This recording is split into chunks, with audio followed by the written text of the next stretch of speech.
everybody, to the inaugural Purpl's Pandemonium Splatoon tournament. I thank you guys for joining me today. Remind everybody of the match types we have today for the tournament. We are going to be starting off with Kazi and Ethan facing off in a Clam Blitz 1v1. Next match sets will be Eddie and Kennard in a deathmatch 1v1, basically meaning most kills wins. And then, of course, the winner of these two matches will go on to face in the finals in opposite controls turf war. Oh man, I'm actually excited for this. And it's battle time.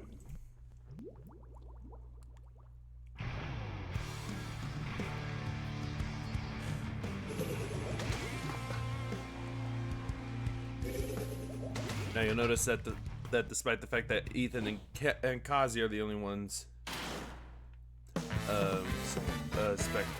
actually participating, Kennard and Eddie are actually playing, but I asked them not to get involved, physically involved anyways, so they can just kind of spectate it a little.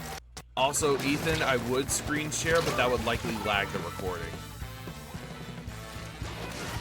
I haven't tried to screen share while recording at the same time, so I really don't want to try bother with that. And Kazi gets him with the splashdown as Kazi is just whooping ass right out of the gate.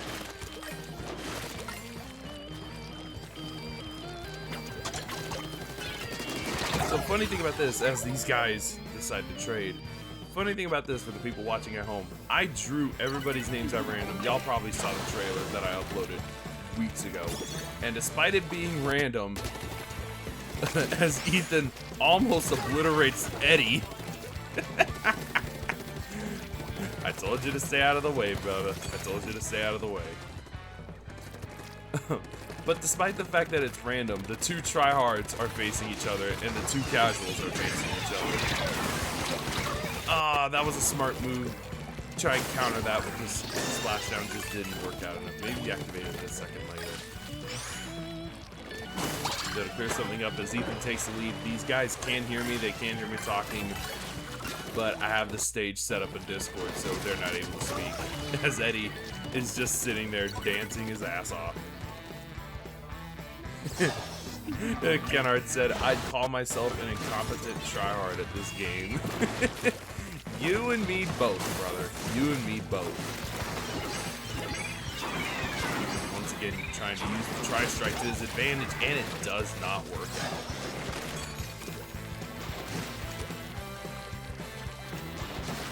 See you later, food twister. Kazi once again using the splashdown to his advantage. Very well done. Very well done there. Kazi once again taking back the lead.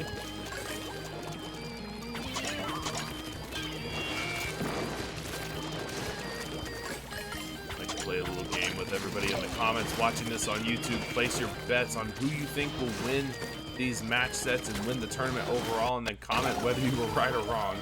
As Ethan finally able to get the kill, accidentally spectated Kennard there. Whoops.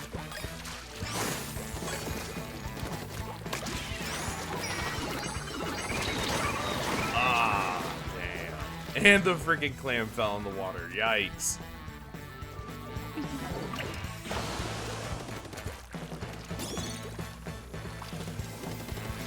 Remind everybody watching this on YouTube as well, if you'd like to spectate alongside us the next time I decided to do one of these tournaments, be sure to join the Discord server. The description will be in the link will be in the description down below. I apologize for my very poor commentary.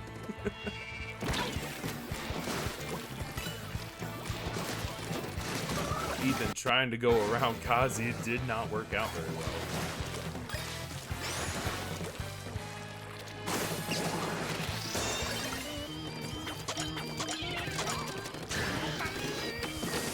I feel like Clam Blitz probably only works in a 1v1 is if both people practically play this for a living. I feel like if you don't play Clam Blitz very often, then this shit would get very boring.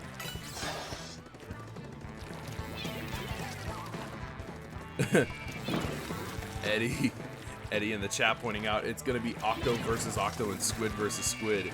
Yet another unintentional coincidence for these that I wasn't aiming for it, but I'm not going to complain. Just like how the two tryhards and two casuals will be facing each other, I'm not going to complain about any of that. I think that's just really funny.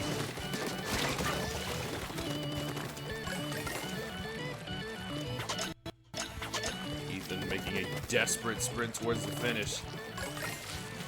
25 seconds left to go. Can he take back the lead?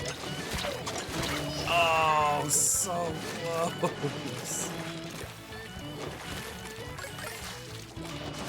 Parry this, you filthy casuals, they said.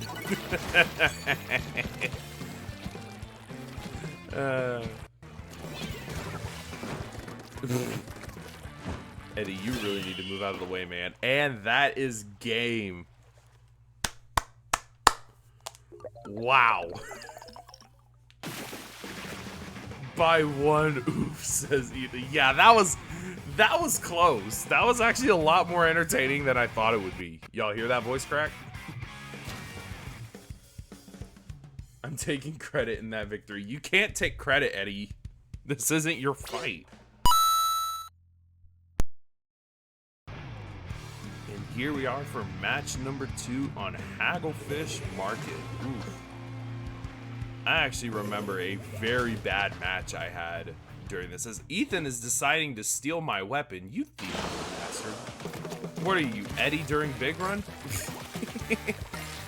But no, I remember I was doing a Splatoon live stream a while back on Twitch, and for whatever reason, everybody but me was playing so passively.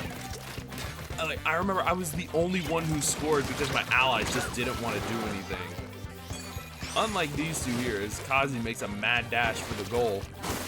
Can he make it from there? No. Nice shot. Kazi, of course, using his trusty Big-Swig roller. I believe that is the second version. Yes, it is. Torpedo and triple splashdown.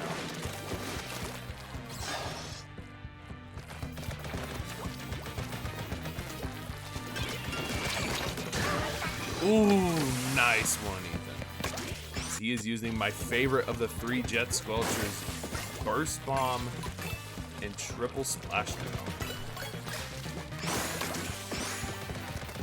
Oh, I see what he's doing. Very dangerous strategy to use solo. I've tried it before. It did not work out very well. Can he get it done? Both using splashdown there and failing. Ah, and Kazi was just too damn slippery. Pause. I guarantee you both of them are over there like, what?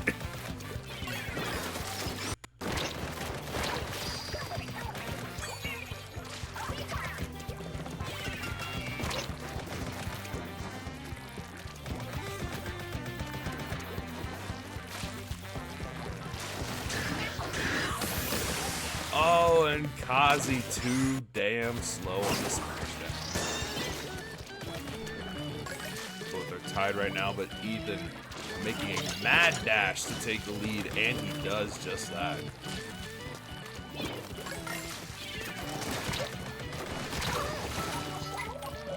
See, normally the Jet Squelcher would have a massive range advantage, but the planet's Big-Swig roller. The thing with the Big-Swig, it has so much range, especially compared to other rollers. It's basically the Squelcher equivalent for rollers. There's going to be a lot of moments where Kazi will use that to his advantage.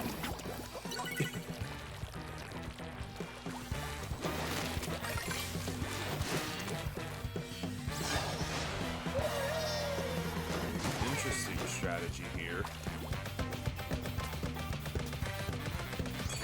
Kind of lag shots going on right here.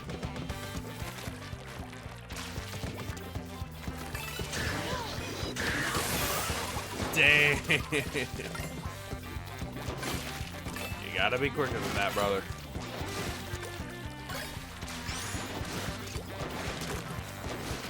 Kennard, you might want to move.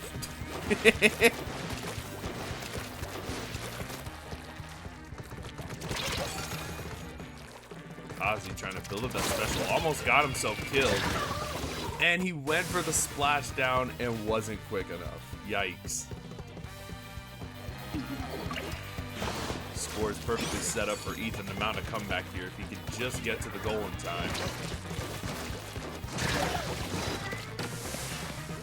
Yikes. Perhaps I spoke too soon.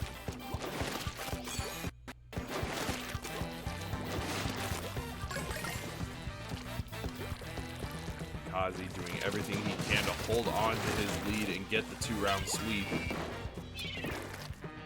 1 minute left to go as Kazi goes for the splashdown and gets the kill. He keeps doing what he's doing. He might actually be able to get the 2-round sweep.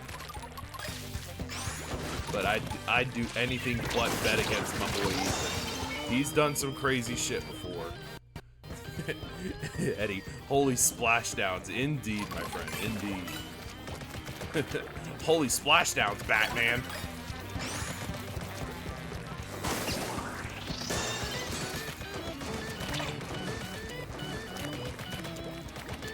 Oh, Ethan's so close.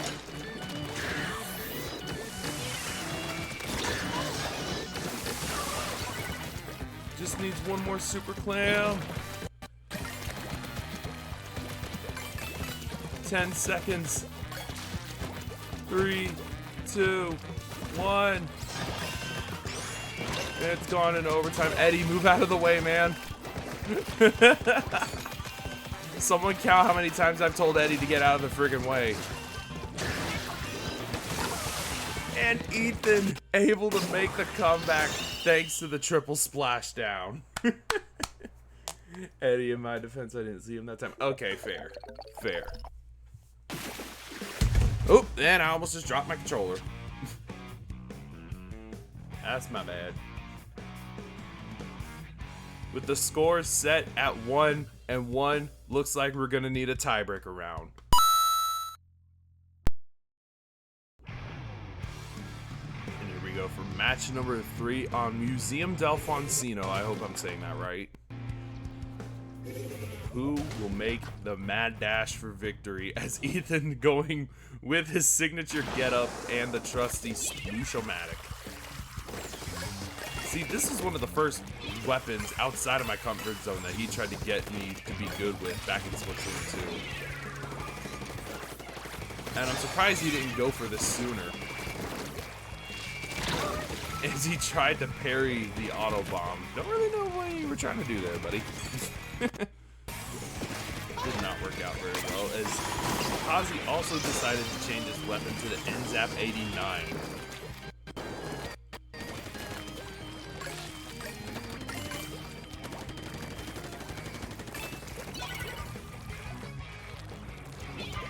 I'm surprised Ethan has yet to pull out his signature Dapple Duallies.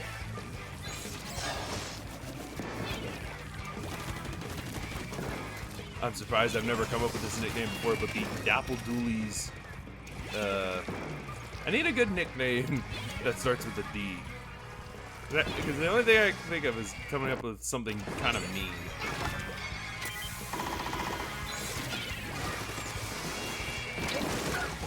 And Ethan prevails with the Ultra Stamp, my nemesis.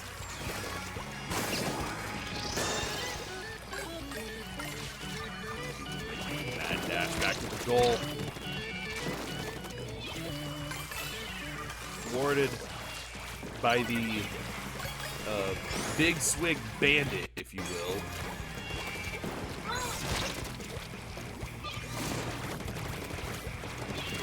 Trying again with the Ultra Stamp play. Doesn't work out very well, and Kazi gets the kill. Someone help me come up with a good, funny nickname for Ethan with his Dapple Duallies. The first thing that came to my mind was Dapple Duallies Dipshit, but that's not very nice. Oh, what the hell am I kidding? Nothing I ever say is nice. Plus, this is my rival we're talking about here. As he's coming in with the Ultra Stamp, you might want to watch out! Ethan gets it with the Kobe and takes the lead. I wish I could throw that well. Damn.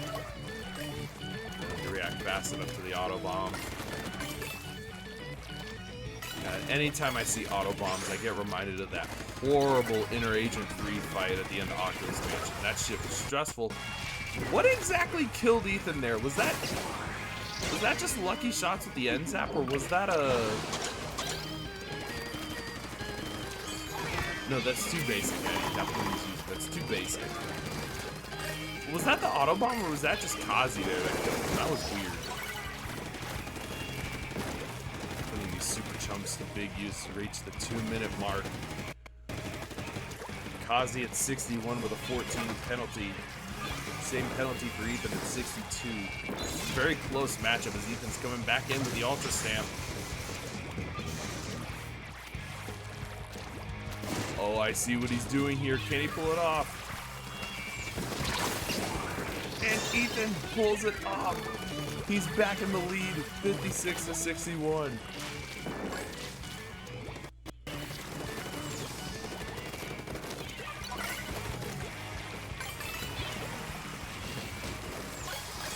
See, he went with the sneaky approach there as he gets the kill with the Ultra Stamp. It's hard to sneak around when you have a Super Clam in not Samurai, sorry, playing that too much lately. In Clam Blitz, because everybody knows where you are once you have a Super Clam. As we approach the 1-minute mark, Kazi at 61, Ethan at 46. There's a very good chance Ethan could make it to the finals. But underestimating Kazi, I've made that mistake before.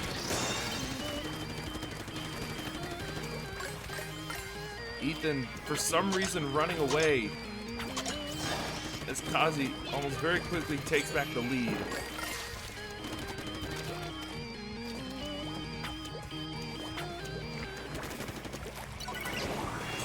Oh shit, I see what he did there. That was smart. Ethan took a gamble and it actually paid off. And Kazi gets the kill. There's a very good chance he can make a comeback right here. 15 seconds. 10, 9, 8, 7, 6, 5, 4, 3, 2, 1. And we go into overtime as Kazi takes back the lead at the very end. Well done, Kazi. That means Kazi will be moving on to the finals to face either Kennard or Eddie in an opposite controls turf war. Ethan, you played a great game, brother. Thank you for joining us. Hope for you to stick around for the rest of the tournament, man.